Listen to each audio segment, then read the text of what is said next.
Joining us now for more context and analysis is Rachael Bade, ABC News contributing correspondent. Welcome to the show, Rachael. Let's get right to it. Will this latest indictment have an impact on Trump and his run for 2024?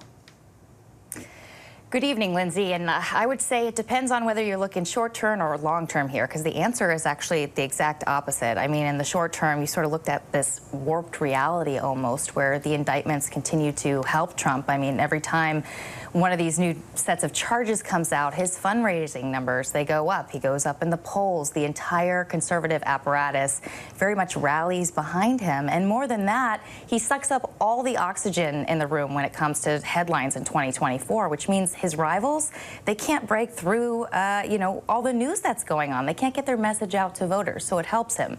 But then you look at the sort of long-term impact of this. Say he does win the primary. Everything we're seeing right now, it just reinforces the entire reason why a lot of swing voters turned against Trump in 2020. And so they're seeing the drama, they're seeing the scandals. They're going to see some of this trial actually play out on television, at least in Georgia. And this is going to just sort of reinforce for them why they turned away from him and could obviously hurt him in the general election. What are you hearing so far on the Republican reaction?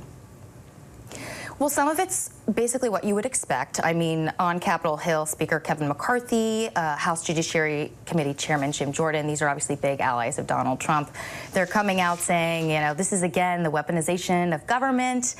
Jordan said Trump didn't do anything wrong. No shocker there. But then you're also not hearing a lot from Senate Republicans, with the exception of some of Trump's close allies in the Senate. We haven't heard a lot from Mitch McConnell. And, having covered McConnell for a long time, I mean, he used to be close with Trump, but January 6th was really where that relationship broke down. And so, he has a lot of concerns about what he's reading right now. So I will be interested to hear what he says when he comes back from August recess.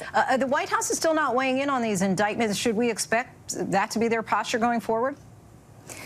I mean, for the foreseeable future, Lindsay, I mean, we've heard from folks close to the Biden administration, in the Biden administration, that they don't want to touch this. They don't want to feed into this narrative Republicans are trying to put out there, that this is all, politicization of government and of indictments in particular. And it sort of reminds me of Nancy Pelosi's posture during the impeachments of Donald Trump. She actually wore black. She said this is a day of mourning. And she told her members, do not smile, do not gloat, do not clap. And again, it's just a fear of feeding into what Republicans were saying, and that this was a witch hunt against Donald Trump. I think long term for Joe Biden, that's going to prove to be difficult. If Trump becomes the GOP nominee and say they are head-to-head in polls, just 1 or 2 points away from each other, and he's trying to win, the argument that he's going to lean into is that, this is a president who tried to overturn an election and who has been indicted up to times.